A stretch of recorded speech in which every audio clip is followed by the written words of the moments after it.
여러분 심청전을 기억하십니까? 앞을 볼 수 없는 신봉사 심학규라는 아버지가 있고, 그리고 그의 딸 심청이가 있습니다. 심청이는 아버지의 눈을 뜰 수만 있게 할 수 있다면 뭐든지 할 수 있다라는 효심을 갖고 있던 딸이고, 공양미 300석을 드리는, 자신의 삶을 들여서 그것을 팔아 공양미 300석을 드리면 아버지가 눈을 뜰 수 있다는, 그래서 자신의 몸을 인당수라는 곳에 던졌던 그 이야기가 바로 심청전입니다. 그건 부모에 대한 극진한 효에 대한 이야기죠. 근데 사실 이게 원작을 보면요, 그렇지는 않습니다. 원작을 보면 심학규가 딸을 막 팔아버립니다. 그러나 이것을 나중에는 좋게 이쁘게 만들어서 뭐가 됐냐, 극진한 효, 이게 이제 심청전의 대명사가 됐습니다. 하지만 이 심청전을 보는 사람들 요즘은 그렇게 생각하지 않습니다. 요즘 심청이를 보고 사람들이 평가한 내용을 제가 봤더니 뭐라고 하냐면, 현실적이지 못한 심청, 아버지가 눈을 못 뜨면 아버지 멘붕, 막 이렇게 써 있습니다. 지금까지 아버지를 극진히 효도했던 딸이 없어지면 아버지 혼자 어떡하냐는 얘기입니다.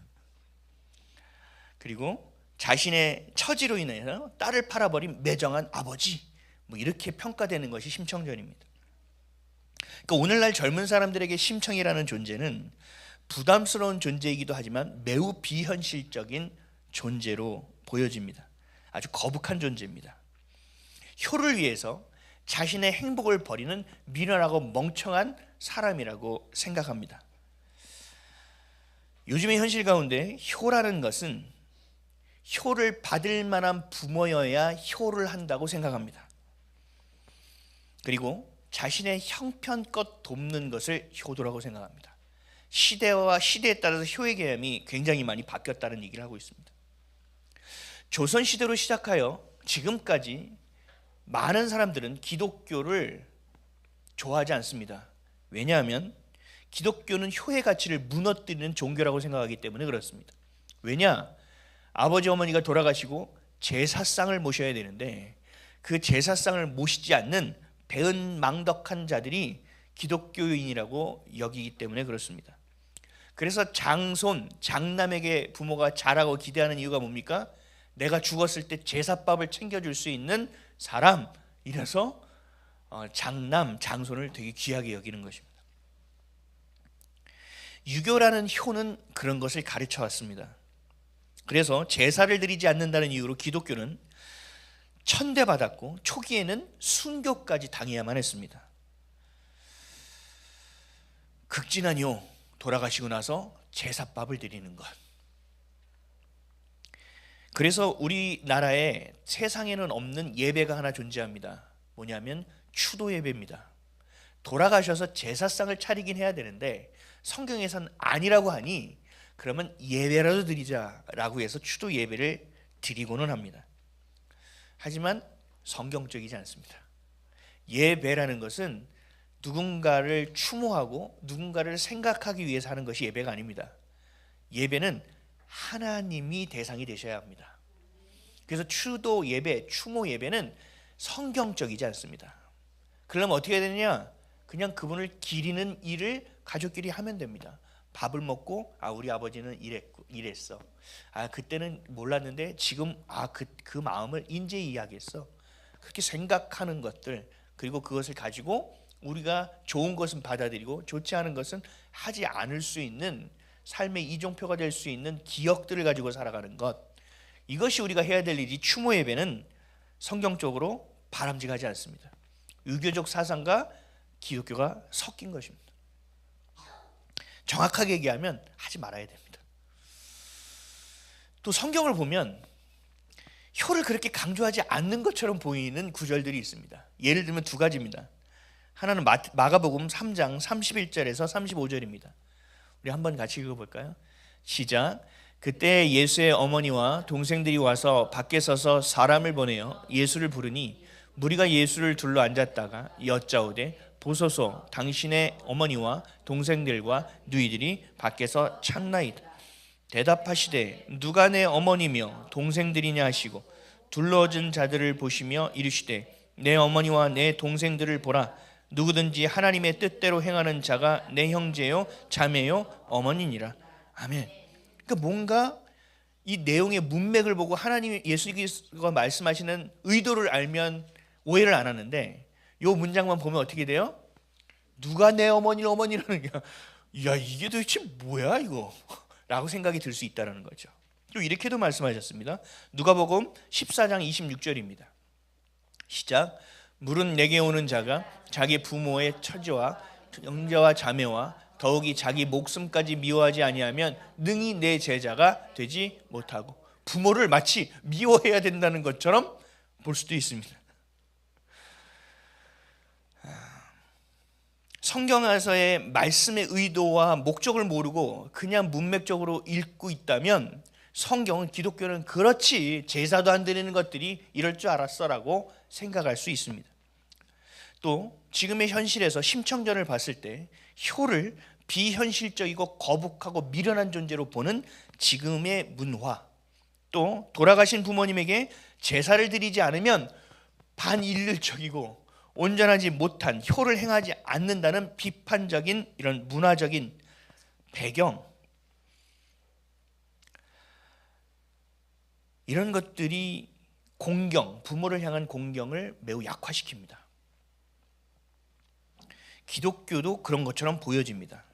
하지만 그렇지 않습니다. 성경에서 부모에 대한 공경, 효를 말하는 것을 보면 매우 강력합니다. 하나님과의 관계에 앞서서 눈에 보이는 부모님께 순종하는 훈련을 통하여 하나님을 공경하는 것으로 주님은 만들어 놓으셨습니다. 그 부모님을 공경하는 마음을 통하여 질서 안에서, 그 권위 안에서 배울 때 더 나아가서 세상에 나가서 가난하고 약한 자들, 우리가 말하는 이웃이라는 사람들을 배려하는 법을 배울 수 있다고 성경은 말하고 있습니다. 모든 인간관계의 시작은 부모와 자녀의 관계라고 말씀하고 있다는 얘기입니다. 오늘 본문 다시 한번 읽어볼까요? 출애굽기 20장 12절. 시작. 내 부모를 공경하라. 그리하면 내 하나님 여호와가 내게 준 땅에서 내 생명이 길리라. 아멘.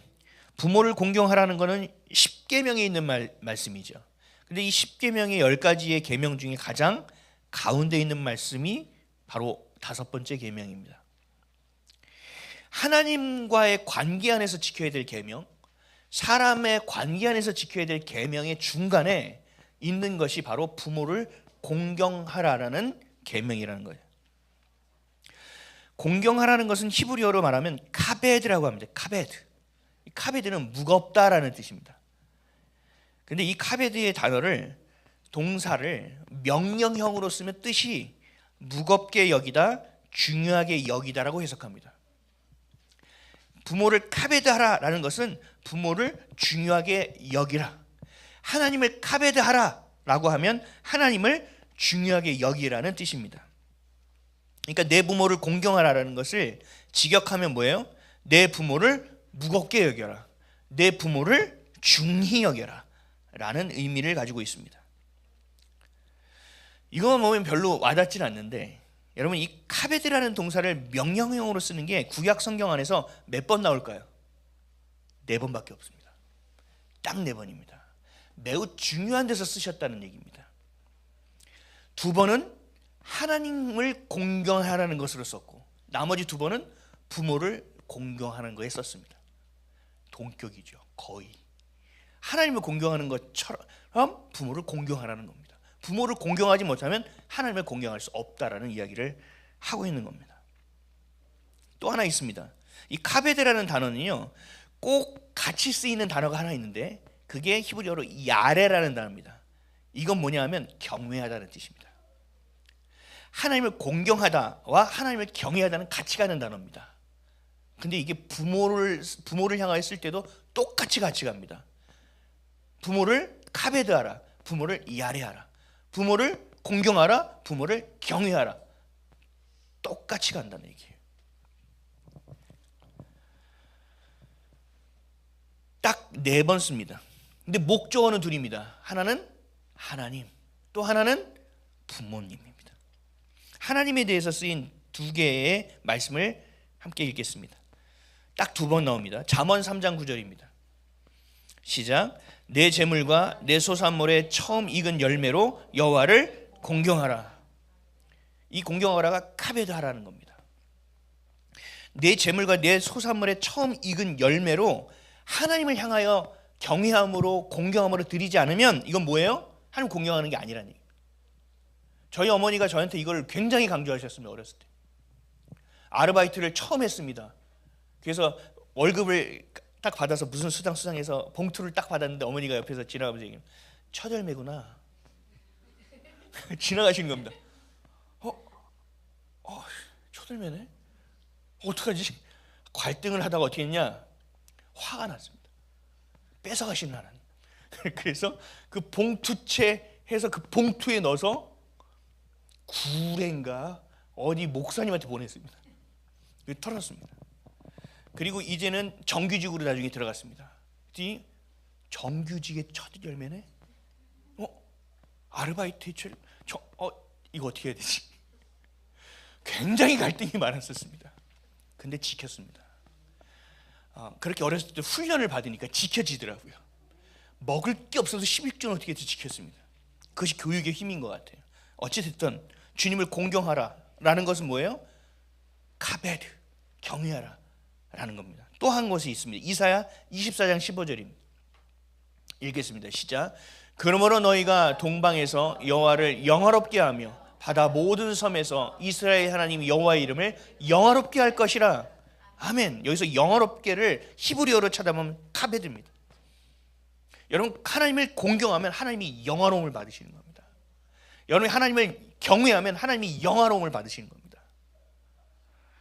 아멘이십니까? 딱 두 번밖에 없습니다. 이게 명령형 동사입니다. 부모를 향해서도 두 번입니다. 아까 전에 읽었던 출애굽기 20장 12절 하나고요. 두 번째는 이겁니다. 신명기 5장 16절. 시작. 너는 내 하나님 여호와께서 명령한 대로 내 부모를 공경하라. 그리하면 내 하나님 여호와가 내게 준 땅에서 내 생명이 길고 복을 누리리라. 아멘. 근데 잘 따져보면 지금 신명기죠. 이거는 십계명이 있던 얘기죠. 모세가 다음 세대가 가나안 땅에 들어가기에 앞서 다시 율법을 재선포하는 장면인 거거든요. 결국은 뭐예요? 출애굽기 12장과 똑같은 본문이라는 얘기입니다. 결국 성경에서는 누군가를 공경하라는 것은 두 번밖에 없어요. 그리고 대상은 딱 둘입니다. 네 번이고 둘입니다. 하나님은 왜 하나님과 부모를 공경하라고 말하고 있을까? 구약시대 때 수많은 우상의 신들 가운데 하나님의 God of God이라는 것을 매우 강조하는 것이 구약 성경인데 그 가운데서 하나님과 부모를 동격으로 여기면서까지 기록하시는 이유는 뭘까? 말라기 1장 6절입니다. 읽겠습니다. 시작. 내 이름을 멸시하는 제사장들아, 나 만군의 여호와가 너에게 이르기를 아들은 그 아버지를 종은 그 주인을 공경하나니 내가 아버지일진데 나를 공경함이 어디 있느냐? 내가 주인일진데 나를 두려워함이 어디 있느냐? 하나, 너희는 우리가 어떻게 주의 이름을 멸시하였나이까 하는도다. 아멘. 아버지의 모습과 하나님의 모습을 대조시킵니다. 비교합니다. 강조하고 있다는 거죠. 놀라운 일입니다. 여러분 효도를 하지 않는 것은요 반인륜적이고 철딱선이 없구나 라는 것에 그치는 것이 아니라 하나님의 말씀에 순종하지 않고 제멋대로 살아가는 사사시대의 사람들, 하나님은 필요 없어, 나 혼자 살 수 있어, 뭐 부모가 뭘 나한테 해줬어 하며 살아가는 것은 바벨탑을 쌓으며 하나님을 배도하고 배교하는 것과 동일하다고 성경은 이야기하고 있는 겁니다. 엄청 중요한 얘기를 하고 있는 거예요. 결국 뭐냐? 눈에 보이는 부모의 권위에 순복하지 못한다면 눈에 보이지 아니하는 하나님의 권위에는 절대로 순복할 수 없다. 여러분들이 그 순복하고 그 순종하는 것을 알지 못한다면, 행하지 않는다면 여러분들에게 어떤 피해가 오는지 아세요? 성경을 찾아보니까 거의 다 죽입니다. 깜짝 놀랐습니다. 저도 이번 주 말씀을 준비하면서 많이 놀랐습니다. 많이 놀랐습니다. 야, 내가 공경한 건가? 내가 최선을 다해서 한다고 했는데 성경에 빗대어 보니 야, 이건 좀 심각한데.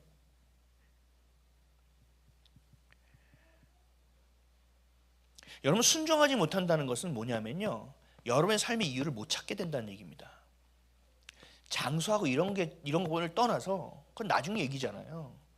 여러분의 오늘의 삶에서의 방향성을 찾을 수 없다라는 얘기예요. 생명이 생명될 수 없다라는 얘기예요. 왜냐? 오늘 본문 다시 한번 읽어볼게요. 시작. 내 무보를 공경하라. 그리하면 내 하나님 여호와가 내게 준 땅에서 내 생명이 길리라. 아멘. 여호와가 내게 준 땅에서 생명이 긴 겁니다. 그러니까 여러분들이 땅에 있는 것이 중요하다는 얘기죠. 그것을 성경에서 뭐라 그러냐? 부모가 자녀에게 기업으로 준다라고 표현합니다. 기업. 그러니까 여러분 땅 준다니까 지금 얘기하면 뭐 부동산의 개념이 아니에요. 등기부등본을 떼서 명의를 해주고 양도해주는 이런 얘기가 아니에요. 상속해주는 얘기가 아니에요. 기업이에요. 지금으로 말한다면 뭐냐? 자녀에게 뭘 기업으로 주냐? 하나님을 향했던 신실함, 하나님의 말씀을 내가 믿음으로 살았던 그 신실함, 내가 말씀이 진리로 살아갔던 내 삶의 모습을 자녀에게 믿음으로 고스란히 남겨준다는 것이 구약에서 말하는 자녀에게 그 땅을 기업으로 준다는 것과 동일한 이야기입니다. 저는 아버지가 사업을 실패하셨는데 그때 제가 대학에 떨어진 것과 거의 같았습니다. 타이밍이. 그래서 완전히 멘붕이었습니다. 제가 원하던 계획은 모든 게 수포로 돌아갔고 아르바이트를 참 많이 했습니다. 다양하게. 그 안에서 정말 수모와 수치를 많이 당했습니다. 그리고 모함도 당했습니다. 그래서 아르바이트 돈을 뱉어내야 될 때도 있었습니다. 나이가 한참 어린 친구가 막 쌍욕을 하는 것을 들으면서 막 그릇을 날렸던 기억도 있습니다. 그러니까 20대가 매우 어두웠어요. 왜? 아버지가 사업을 실패하시는 바람에. 하지만 그런 환경으로 인하여 저는 어떻게 됐느냐? 하나님을 찾을 수 있었습니다. 하나님을 만날 수 있었습니다. 그리고 하나님의 부르심인 목사의 길도 걷게 된 겁니다. 만약에 우리 아버지가 망하지 않았다면, 실패하지 않았다면 전 여기에 없을 수도 있습니다. 아니면 한참 고생에다가 더 나이가 들어 코에 껴서 겨우 끌려오는 삶을 살아갈 수도 있었을 것입니다. 여러분, 이게 바로 부모가 살아온 땅에서 살아온 제 모습입니다. 부모의 기업을 물려받아 살아간 제 모습입니다. 그러니까 제가 경험했던 어려움과 가난은 원망하고 불평한 일이 아닙니다. 그거를 통하여, 그 기업을 통하여 저의 모습이 깨닫게 되어진 것입니다. 이것이 바로 성경에서 말하고 있는 기업의 개념이에요. 하나님이 일하심과 하나님의 행하심을 이어온 것, 그것이 바로 부모입니다. 그것이 나에게 연결되는 겁니다. 그래서 부모를 공경하라는 겁니다. 부모가 자격이 없는 것처럼 보일 때가 있습니다. 그리고 온전한 부모의 역할을 하지 않는 것처럼 보여질 수 있고 그것이 진짜일 수 있습니다. 그러나 그 보이는 부모에게 순종하며 공경하며 갈 때 우리에게 뭐가 주어지느냐? 여러분의 부르심을 깨닫게 된다는 얘기입니다. 여러분을 향한 하나님의 섭리와 계획을 깨닫게 된다는 얘기입니다. 신약으로 가면 좀 더 구체적으로 깨달을 수 있어요. 오늘 본문이에요. 에베소서 6장 1절에서 3절입니다. 읽겠습니다. 시작. 자녀들아, 주 안에서 너희 부모에게 순종하라. 이것이 옳으니라. 내 아버지와 어머니를 공경하라. 이것은 약속이 있는 첫 계명이니 이로써 내가 잘되고 땅에서 장수하리라. 아멘. 구약 이스라엘 백성 가운데서 부모는 하나님의 율법 안에 있는 부모를 얘기합니다. 하나님께 속해 있는 부모. 그럼 신약이 와서는 부모는 뭐냐? 하나님의 말씀에 권위가 있는 부모입니다. 그러니까 공경과 순종에 대한 내용은 좀 다르다는 얘기를 하고 있는 거예요. 여러분, 요즘 보면은 부모가 자녀를 학대하는 부모가 참 많습니다. 학대. 그럼 그 부모를 어떻게 공경할까요? 어떻게 해야 될까요? 그것 때문에 교회에서 상처받아 나가는 사람들도 있을 거예요. 분명하게. 또 부모는, 어떤 부모는 이래요. 야, 교회 가지 마. 예수 믿지 마. 넌 거기서는, 교회에서는 부모를 공경하라는 건 가르치지 않디? 라고 얘기할 수도 있어요. 그러면 그 부모의 말씀에 우리는 어떻게 순종해야 되는가? 하나님을 공경하는 것과 부모를 공경하는 것이 부딪힐 때가 있습니다. 그러면 어디를 선택해야 됩니까? 하나님을 공경하는 걸 선택해야 됩니다. 그러니까 에베소서 6장에서 얘기하는 부모에 대한 개념은 뭐냐? 하나님 말씀의 권위에 순복하는 부모를 얘기하는 겁니다. 그러니까 부모가 자녀 앞에서 부모의 권위가 있으려면 어떻게 된다고요? 부모가 하나님의 권위에 순복한 자가 되어야 되는 겁니다. 하나님의 말씀을 제멋대로 해석하고 이거는 내가 하나님 말씀대로 따르고 이거는 따르기 싫어 라고 하면 자녀들도 똑같이 따라오는 겁니다. 그거 엄마 말은 듣는데 오늘은 좀 얘기가 달라졌어요. 제가 중학교 때는 엄마 말을 들었는데요, 지금은 달라졌어요. 얘기해서 선택적 순종을 따라가게 되는 겁니다. 학대받는 부모 밑에서 살아가는 자, 그 열악한 상황이 그들에게 또 기업이 돼요. 진짜 사랑이 무엇인지를 누구보다 더 깊이 깨달을 수 있게 될 것이고, 사랑과의 관계가 신뢰하는 관계가 아니라 용서하는 관계라는 것을 누구보다 더 깊이 깨닫게 될 것입니다. 그래서 그 안에서 자란 자녀들은 용서의 기쁨이 무엇인지를 깨닫고 하나님이 주시는 그 사랑이 무엇인지에 목말라 그것을 늘 구하는 인생이 될 것입니다. 그래서 그 기업 안에서 또 다른 인생을 살아가게 될 겁니다.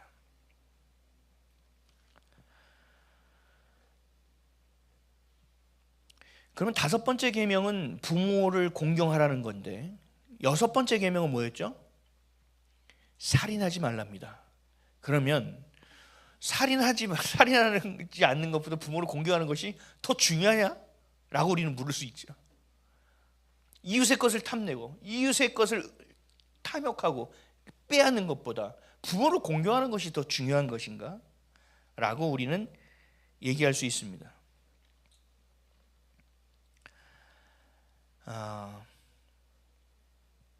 생명은 하나님께 있죠. 그래서 우리는 함부로 할 수 없어요. 그래서 생명을 해하지 말라, 살인하지 말라는 계명은 매우 중요한 거죠. 하나님께 순종하는 차원에서. 근데 이것보다 상위의 개념이 부모에게 공경하라는 것입니다. 이게 뭐냐 하면, 하나님을 공경하듯 여러분에게 위탁한 부모를 공경하면 비로소 이웃을 향한 태도를 배울 수 있다. 그래서 이웃의 생명을 존중하게 된다. 그러니 살인하지 않게 된다. 이웃의 아내를 탐해 간음하지도 않을 것이고, 이웃의 것을 빼앗기 위해서 거짓말하지도 않을 것이고, 그것을 탐내지도 않을 것이다. 이 순서입니다. 그러니까 모든 인간관계의 기초는 어디 있느냐? 부모와의 관계에 있다는 거예요. 그 부모와의 관계는 어디 관계를 기초로 합니까? 하나님과의 관계를 기초로 한다는 거예요. 그래서 제5계명은 하나님과 우리 사이의 계명과 인간 안에서의 계명을 연결시키는 겁니다. 1에서 4계명은요, 하나님과 우리와의 관계이기 때문에 하나님이라는 단어가 빠지지 않습니다. 근데요, 나머지 인간 안에서의 관계에서는 하나님이라는 단어가 들어가지 않습니다. 유일하게 5계명에는 들어갑니다. 결국 뭐냐? 5계명은 양쪽에 다 해당되는 계명이라는 얘기입니다. 여러분은 어떤 기업을 자녀에게 남겨주실 겁니까? 여러분의 모난 성질, 또 강박스러운 성격, 또 불안과 초조해 있는 마음, 세상 것을 탐하는 욕심, 하나님을 하나님으로 여기지 않는 교만, 여러분 이런 것을 자녀에게 기업으로 남겨주실 겁니까? 아니면 변하지 않는 생명의 말씀, 나를 다시 살리신 예수 그리스도라는 그 진리의 이름, 내 삶이 되게 해줄 수 있는 주님의 그 놀라운 사랑, 예수님이 길을 따라 걸어가는 내 믿음의 계보, 여러분 무엇을 남겨주실 겁니까? 여러분들은 그런 하나님의 공경하지 않고 하나님의 원하시는 일들을 행하지 않으면서 자녀에게 아무리 잔소리해봐야 소용이 없습니다. 여러분 혈육의 자녀만을 얘기하는 것이 아닙니다. 사도 바울은 자기의 영적인 아들이 누구 있죠? 디모데. 베드로의 영적 아들은 누구죠? 마가. 기업됨이 동일하게 적용됩니다. 이게 또 이웃의 사랑입니다. 하나님 권위 안에서 순복한 것을 내 삶의 자리에서 중요한 자들에게 흘려보내는 일입니다.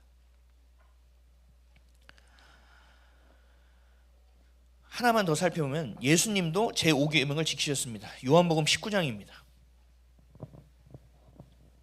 읽겠습니다. 시작. 예수께서 자기의 어머니와 사랑하시는 제자가 곁에 서 있는 것을 보시고 자기 어머니께 말씀하시되 여자여 보소서 아들이니이다 하시고 또 그 제자에게 이르시되 보라 내 어머니라 하신대 그때부터 그 제자가 자기 집에 무신. 아멘.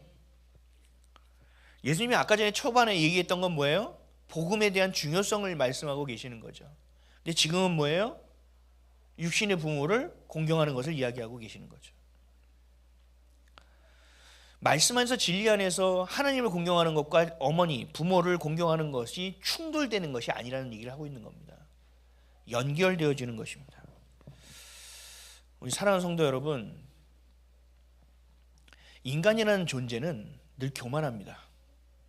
죄를 보고 죄는 아니구나 깨달아 죄를 밀어내려고 하지만 그 죄가 매일매일 새롭게 매력 있게 내게 다가옵니다. 그리고 그 죄를 선택할 때 불안이 사라지는 것처럼 느껴집니다. 단 한 명도 예외가 없습니다. 또 인간은 워낙 교만하여 누구에게도 머리를 숙이지 않으려는 교만이 있습니다. 본성이 있습니다. 또 자신 스스로가 선악을 판단하려고 생각하는 그런 교만한 존재입니다. 그래서 아담과 하와도 동일했죠. 선악과를 따먹을 때 어떻게 된다고요? 선과 악을 분별할 수 있는 자가 된다. 그건 하나님만이 하실 수 있는데 본인이 할 수 있다고 얘기하는 겁니다. 스스로를 낮추고 겸손한 것은 불가능합니다. 인간이라는 존재는 자기 부인 없이는 불가능합니다. 하나님은 우리의 이러한 본성을 다루시는 것으로 자기 부인을 할 수 있는 관계성을 뭘로 만드셨느냐? 부모와 자녀의 관계로 만드셨다는 겁니다. 그래서 자녀는 부모의 말, 부모의 권위에 순복할 수 있어야 됩니다. 순복해야 됩니다. 예전에 저희 자녀들이 그랬어요. 저희 아이들이 저한테 와서 그래요. 엄마가 이거 하라는데 저는 뭐 이렇게 와서 저한테 얘기해요. 그럼 제가 얘기했어요. 엄마가 뭐라고 할 때는 싫어요, 안 돼요, 안 할래요 하는 말은 하는 게 아니야. 일단 네 해. 그리고 나서 네가 생각해봐. 그리고 나서 너가 생각한 것을 가지고 다시 얘기해봐 라고 가르쳤어요. 이게 뭐예요? 자신의 본성을 낮추는 일입니다. 그런 관계를 배우지 못하잖아요, 가정에서. 그러면 학교에서 선생님의 권위에 순복하지 못합니다. 선생님을 우습게 합니다. 또 회사 가면요, 회사의 윗사람의 권위도 우습게 여깁니다. 권위에 순복 못합니다. 늘 생각합니다. 저 단계 내 위에 있어, 무능력한 것들이. 늘 자신이 제일 잘할 수 있다, 내가 제일 많이 한다, 내 말이 맞다 라는 교만 속에서 살아가게 된 겁니다. 이거를 따라가면 뭡니까? 부모의 권위에 순복하지 않는다는 얘기입니다. 그러면 하나님의 말씀에는 순복할 수 있을까요? 불가능합니다. 여러분, 부모를 향한 공경은 조선시대의 그런 유교적인 것이 아니에요. 하나님의 명령이에요. 카베드예요. 부모님께 순종하는 것을 통해서 하나님께 순종하는 것을 배우고 이웃을 배려하고 존중하는 것을 배우고 하나님을 마음과 뜻과 성품을 다해 사랑하고 내 이웃을 내 몸과 같이 사랑할 수 있는 그 십계명의 완성, 예수 그리스도가 말씀하신 그 두 가지의 강령의 완성, 그걸 통하여 우리의 삶으로 살아내는, 이것을 우리는 삶의 예배라고 얘기하는, 이것의 시작점은 어디에 있느냐? 부모를 공경하는 것에 있다는 얘기입니다. 그래야 생명이 생명될 수 있는 것이고 부모의 기업으로 생명됨을 경험할 수 있게 된다라는 말씀을 오늘 성경은 말씀하고 있는 것입니다. 저도 말씀을 준비하면서 굉장히 마음이 무거웠습니다. 그리고 준비하면서 회개하고 또 회개했습니다. 그리고 저희 어머니하고 이런저런 얘기할 때 어머니가 뭐라고 또 하셨을 때 속으로 하다가 네 어머니 알겠습니다. 그리고 아직도 죽지 않은 자아가 있어. 선택은 제 뜻이죠.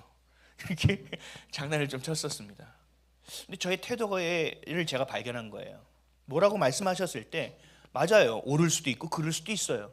아니면 자녀로서 보지 못하는 것도 있을 수도 있어요. 왜요? 자녀는요, 아무리 부모를 경험했다 하더라도 그 부모의 마음을 따라갈 수는 없습니다. 근데 그 방법과 그 행해지는 것들이 내가 원하는 모습으로 오지 않기 때문에 이것이 사랑으로 던지는데 이게 상처가 될 때가 있는 것이 문제입니다. 근데 이것을 우리가 자기 부인을 할 때 그 상처로 오는 포장지가 뜯겨지고 녹아서 진짜 의도가 내 안에 들어오는 것인데 우리는 어떻게 합니까? 그것을 껍데기를 보는 거예요. 그러니까 어떻게 돼요? 말의 의도와 목적은 상실돼요. 우리 엄마가 왜 이런 얘기를 나한테 했을까라는 생각을 하지 않아요. 우리 아빠는 왜 이런 결정을 내렸을까 고민해보지 않아요. 그러니까 이게 쌓이다 보니까 어떻게 돼요? 나중에 부모님이 얘기해도 한 귀로 듣고 한 귀로 흘려버립니다. 근데 부모는 그게 안타까우니까 또 아이들의 마음이 다치지 않을세라, 감정이 다치지 않게끔 어떻게든 얘기해 보려고 애쓰잖아요. 아니요, 이게 도리어 독이 됩니다. 그러니까 지혜로가 있어야 돼요. 어렸을 때부터 순복을 가르쳐야 돼요. 순종을. 반면에 뭐가 있어야 됩니까? 끌어안는 사랑이 있어야죠. 하나님의 사랑과 공의가 같이 가야 하는 것처럼 이것을 같이 가지 못하면 안 됩니다. 여러분들 이제 살아보시니까 알죠? 제일 많이 부모에게 효도하는 자녀는 어떤 자녀입니까? 사랑을 많이 받은 자녀입니까? 아니에요. 사랑이 많이 받은 자녀는요, 당연하다고 생각합니다. 제멋대로 삽니다. 다 그런 건 아닌데 대체로 그렇습니다. 근데 사랑 잘 못 받은 자녀 있잖아요. 부모가 안쓰럽습니다. 사랑 못 받은 자녀가요, 부모한테 더 잘합니다. 왜 그럴까요? 여러분, 그 순복함을 배워야 돼요. 그 순복함과 공경함을 배워야 돼요. 이 아래 경외함도 배워야 돼요. 그러나 그 부모와의 말씀이 믿음과 상충될 때 믿음을 선택해야 되는 것이고, 그 안에서 하나님께 지혜를 구해야 되는 것이고, 그 영혼을 불쌍히 여길 수 있어야 되는 것이 우리 안에 있어야 된다는 것입니다. 부모님께 순종하는 모습을 통한 것이 하나님을 향한 순종이 된다라고 성경은 말씀하고 있기 때문에, 나는 부모한테 잘 못돼도 하나님한테는 할 수 있어요. 아니요. 이 말은요, 마치 제가 요즘은 좀 그러니까요, 좀 잘 되고 나서 교회 올게요 하는 것과 똑같습니다.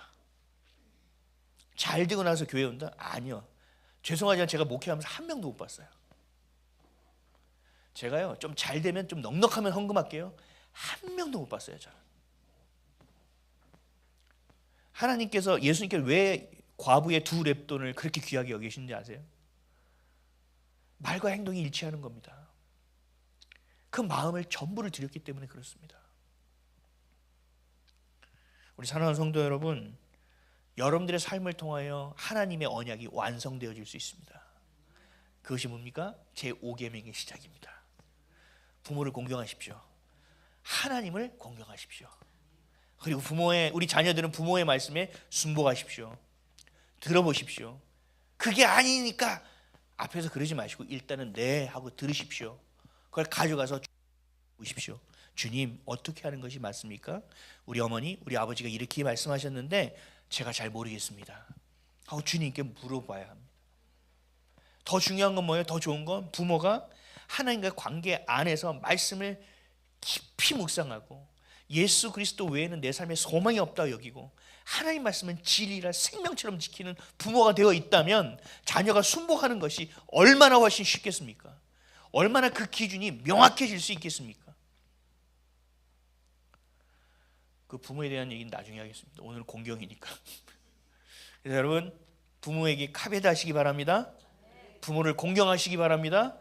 그리하여 여러분들 하나님이 주신 그 기업, 부모를 통하여 주신 기업을 원망하고 불평하지 마십시오. 내가 좀 더 부잣집에서 태어났더라면, 내가 좀 더 뭐에서 태어났더라면, 여러분 이런 얘기 하지 마세요. 하나님이 기업으로 주신 것 안에서 순봉함으로 순종함으로 그걸 받지 않으면 내 부르심을 이해할 수 없습니다. 겸손하게 주님의 말씀을 붙드시고 공경하며 나아가는 저와 여러분 되시기를 예수 그리스도의 이름으로 축복합니다.